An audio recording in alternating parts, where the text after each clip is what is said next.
90-day review on where the origins of the coronavirus If I knew that, I wouldn't ask for a 90-day review. I don't know. Will you pledge to release it in full? Will you pledge to release the report in full after 90 days? Yes, that's unless there's something I'm unaware of. Joe Biden, President of the United States, says he intends to release an intelligence report into the origins of COVID-19. The president ordered the 90-day review as new questions are being asked about whether COVID-19 came from a Chinese lab. China is denouncing this move, accusing the U.S. of political manipulation. Early COVID cases were linked to a so-called wet market in China. That led scientists to theorize that it made its leap from animals to humans. For more on this, I'm joined now by Kerry Bowman. He's a bioethicist and teaches global health at the University of Toronto. So, Kerry, always good to have you on the show. Thank you for making time for us. Happy to do so. Let's talk about the lab theory and the possibility that's getting more and more attention, and from credible scientists, including Dr. Fauci, that this could be a distinct possibility, that perhaps COVID-19 didn't come from the so-called wet market and evolved in another way.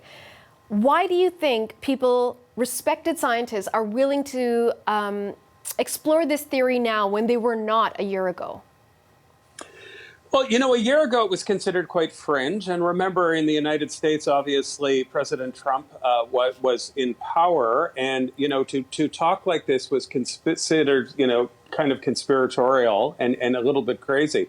You know, let me be very clear. I mean, the balance of evidence still continues to be, that doesn't mean definitive evidence, but the balance of evidence at this point that it was zoonotic, meaning animal origin. Is there a possibility of a lab leak? There is. And should it be investigated? I absolutely do think it should, because, you know, all of us on the planet Earth have a right to know what caused this situation to gut our lives the way they have been gutted over the last year. But look, I would also say this, you know, as much as I think, you know, it's valid to investigate that, and that is what Fauci is saying, and that is what President Biden is saying. Neither of them are saying they actually think it's accurate. They don't know, but most, you know, Fauci particularly doesn't think it's likely. I don't either, you know, and I have spent time in Wuhan and in the markets. But let me raise this point. I am amazed at how destructive this is, even if it's something we need to do. It feeds into a lot of kind of conspiracy theorists to begin with, that they were right all along, and we don't know that. I feel it feeds into racism, and it slides right into this growing Cold War that we have between the West and the People's Republic of China. I just can hardly see what good is going to come out of this.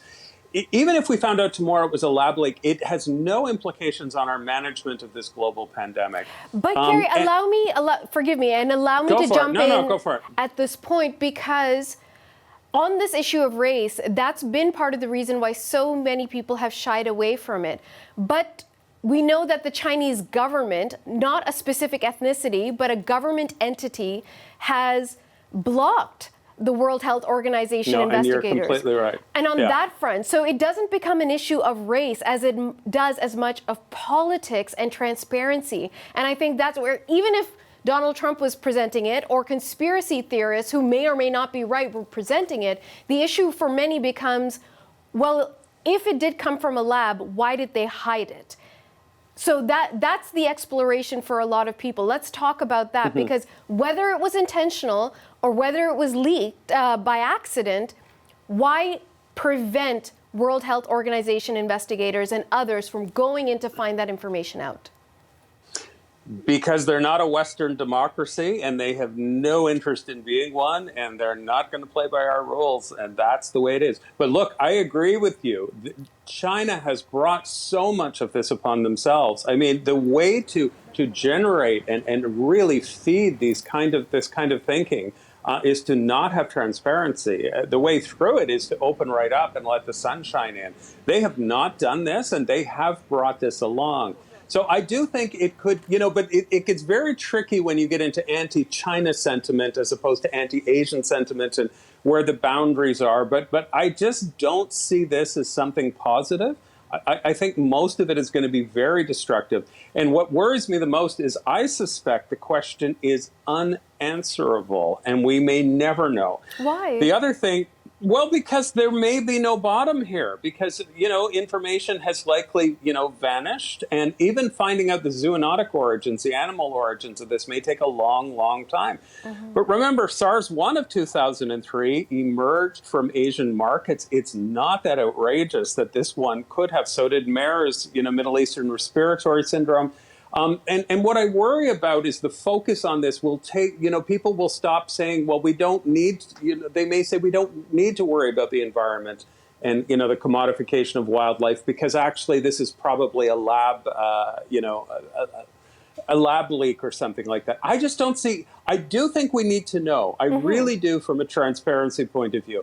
But I also think this is going to be a very destructive process without a lot of benefits. Okay, so let's leave that part of the conversation then and return to what you think is most likely. So you've mentioned you've been to Wuhan. I understand that you've actually been to the wet market in question. Yeah. And what is it that you think needs to be adjusted? Let's say your theory is right and it was an animal to human transfer. So how do we prevent that from happening again? Yeah, so the commodification, by the way, I'm not a virologist, right? But I am a person that's done a lot of research on wildlife and its relationship to zoonotic diseases. So yes, I was in the Wuhan market before the outbreak. I counted 56 species of animals, 2/3 of which were wild, all clustered together, stressed, sick, horrendous. This is the kind of environment that's almost like lab conditions for creating zoonotic diseases, even though spillover is not common. Urine, feces, blood being blasted around with hoses, that type of thing. So the destruction of tropical forests, the trade in wildlife is very, very dangerous. And one of the great shortcomings of this entire pandemic is there's very little conversation as to the absolute genesis of this. There's a lot more related to surveillance. Almost none of the medical people ever interviewed, you may notice this yourself, ever actually talk about what really caused all of this. And so I worry that we may lose that, because even if it was a lab leak, the zoonotic risk remains, and it's significant. And there's been rising amounts of zoonotic diseases here in the 21st century. Okay, so much more to explore, but we'll leave it for another day. Carrie, thank you so much for your time. You're very welcome. Take care. You too.